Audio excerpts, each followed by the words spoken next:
Hello friends, इतिहास से संबंधित कुछ महत्वपूर्ण प्रश्न लेकर आए हैं जो आपके लिए बहुत ही महत्वपूर्ण है, जो आर ए आर ओ या अन्य प्रतियोगी परीक्षा के लिए काफ़ी मददगार साबित होगा।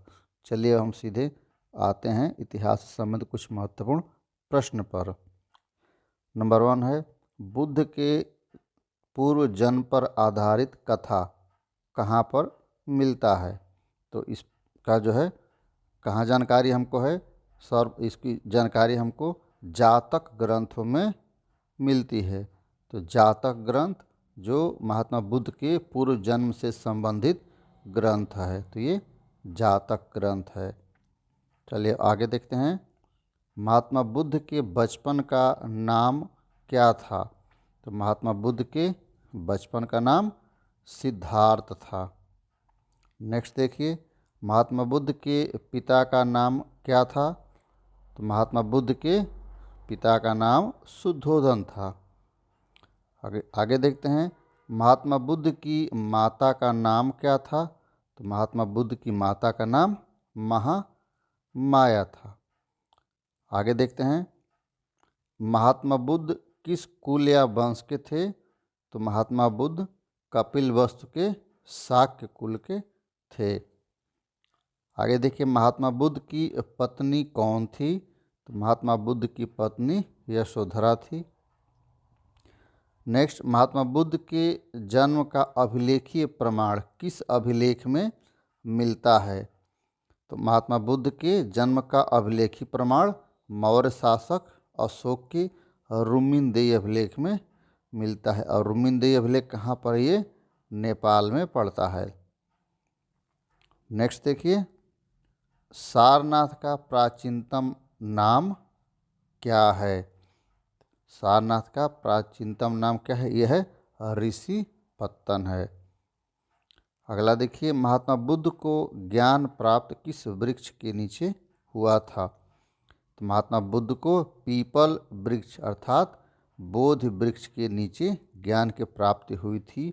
और पीपल वृक्ष को जो है अश्वत्थ वृक्ष के नाम से भी जाना जाता है।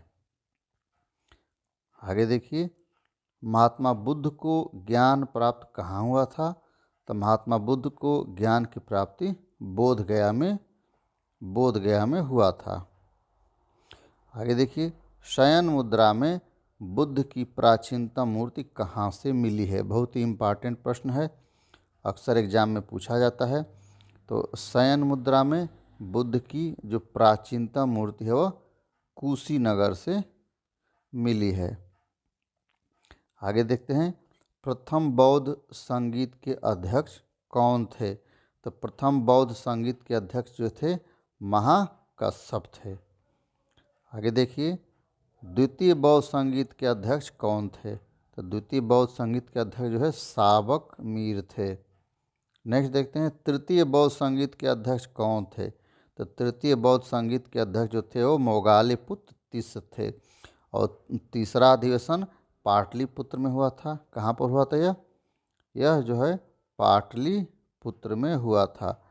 और इस समय मौर्य शासक जो है अशोक सम्राट था। कौन था सम्राट उस समय?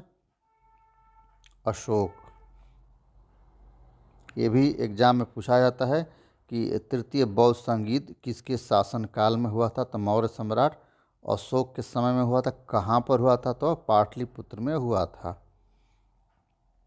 अगला देखते हैं, चतुर्थ बौद्ध संगीत के अध्यक्ष कौन थे? तो चतुर्थ बौद्ध संगीत के अध्यक्ष जो थे वसुमित्र थे।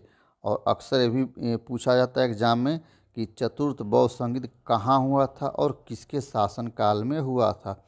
तो चतुर्थ बौद्ध संगीत जो है कुंडलवन कश्मीर में हुआ था। और इस समय शासक कौन था? तो इस समय जो है कुषाण वंश का जो है कनिष्क प्रथम उस समय कुषाण वंश का शासक था, जिसके शासन काल में कुंडलवन कश्मीर में चतुर्थ बौद्ध संगीत जो है कि हुआ था। और वहाँ उस समय उसके अध्यक्ष थे वह वसुमित्र थे।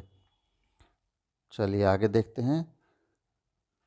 चतुर्थ बौद्ध संगीत के उपाध्यक्ष कौन थे? तो इसके उपाध्यक्ष जो थे वह अश्वघोष थे। हमेशा जो है ध्यान रखिए कि वसुमित्र उसके अध्यक्ष थे और अश्वघोष उसके उपाध्यक्ष थे। तो एग्जाम में कभी कभी पूछ लिया जाता है कि चतुर्थ बौद्ध संगीत के उपाध्यक्ष कौन थे? तो उपाध्यक्ष अश्वघोष थे। नेक्स्ट देखते हैं, बौद्ध धर्म का प्रमुख ग्रंथ क्या है? तो बौद्ध धर्म के प्रमुख ग्रंथ को पिटक के नाम से जाना जाता है। वह 3 पिटक है। नंबर 1 विनय पिटक, दूसरा सुत्त पिटक और तीसरा जो है अभिधम्म पिटक। ये तीनों ही ग्रंथ बौद्ध धर्म का एक महत्वपूर्ण ग्रंथ माना जाता है। अगला देखिए, महात्मा बुद्ध के सिद्धांतों या शिक्षाओं का उल्लेख किस पिटक में मिलता है? तो जो महात्मा बुद्ध के जो सिद्धांत थे या उनकी जो शिक्षाएं थी, इसकी जानकारी हमको सुत्त पिटक में मिलता है। आगे देखिए, महात्मा बुद्ध के दार्शनिक सिद्धांतों का उल्लेख किस में मिलता है? तो महात्मा बुद्ध के जो दार्शनिक विचार थे, जो दार्शनिक सिद्धांत थे, इसकी जानकारी हमको अभिधम्म पिटक में मिलती है। आगे देखते हैं कि महात्मा बुद्ध द्वारा भिक्षुओं के लिए बनाए गए आचार व्यवहार या नियम का उल्लेख कहाँ मिलता है? तो यह जो है विनय पिटक में मिलता है। इस प्रकार से हम क्या देखते हैं कि अब जो है सुत्त पिटक में महात्मा बुद्ध के जो है सिद्धांतों या शिक्षाओं की जानकारी मिलती है। वहीं अभिधम्म पिटक में उनके दार्शनिक सिद्धांतों का उल्लेख मिलता है, जबकि विनय पिटक में बौद्ध भिक्षुओं के लिए बनाए गए आचार व्यवहार जो नियम था उसकी जानकारी हमको विनय पिटक में मिलता है। अगला देखिए, बौद्ध धर्म का पूजा स्थल किसे कहते हैं? तो बौद्ध धर्म का पूजा स्थल चैत्य मंडप को कहा जाता है। नेक्स्ट देखते हैं, बुद्ध चरित्र के लेखक कौन थे? तो बुद्ध चरित्र के लेखक बहुत ही महत्वपूर्ण पुस्तक है, बौद्ध धर्म से संबंधित। इस पुस्तक के लेखक अश्वघोष थे और अश्वघोष जो है कनिष्क के शासनकाल में चतुर्थ बौद्ध संगीत के उपाध्यक्ष थे। आजीवक संप्रदाय का प्रवर्तक कौन था? तो आजीवक संप्रदाय के प्रवर्तक मखल गोसाल को माना जाता है। नेक्स्ट देखते हैं, जैन धर्म के प्रथम तीर्थंकर कौन थे? तो जैन धर्म के जो प्रथम तीर्थंकर थे वह थे ऋषभदेव थे। नेक्स्ट देखिए, जैन धर्म के अंतिम तीर्थंकर कौन थे? तो जैन धर्म के अंतिम तीर्थंकर महावीर स्वामी थे, जो 24वें तीर्थंकर थे। ऋषभदेव कौन थे? यह प्रथम थे और महावीर स्वामी जो थे 24वें तीर्थंकर थे। अगला देखिए, जैन धर्म का प्राचीनतम उल्लेख किस ग्रंथ में मिलता है? तो जैन धर्म का प्राचीनतम उल्लेख कल्प सूत्र में मिलता है। महावीर स्वामी का जन्म कब और कहाँ हुआ था? तो महावीर स्वामी का जन्म 540 ईसा पूर्व में वैशाली में हुआ था। आगे देखिए, महावीर स्वामी की मृत्यु कब और कहाँ हुई थी? तो महावीर स्वामी की मृत्यु 468 ईसा पूर्व में पावापुरी में हुई थी। महावीर स्वामी किस राजघराने में पैदा हुए थे? तो महावीर स्वामी चाहे महात्मा बुद्ध, ये दोनों लोग क्या थे? क्षत्रिय राजघराने में पैदा हुए थे। महावीर स्वामी क्षत्रिय राजघराने से संबंधित थे। अगला प्रश्न देखिए, महावीर स्वामी के प्रथम अनुयायी कौन थे? तो महावीर स्वामी के जो प्रथम अनुयायी थे वह जमाली थे। जमाली कौन था? महावीर स्वामी का दामाद था।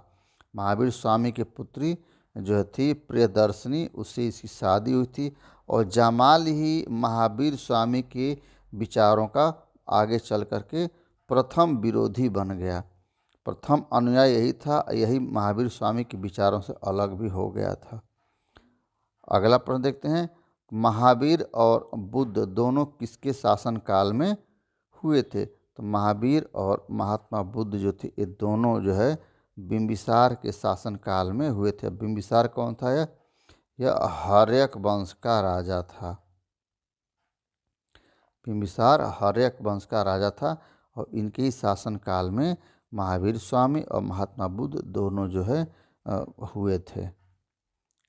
तो बच्चों, इस वीडियो को आप लोग पूरा देखिए और अच्छे से इसको पढ़िए। वीडियो अच्छा लगे तो चैनल को सब्सक्राइब कीजिए और लाइक करिए, कमेंट बॉक्स में कमेंट भी दीजिए। इस वीडियो को देखने के लिए बहुत बहुत धन्यवाद।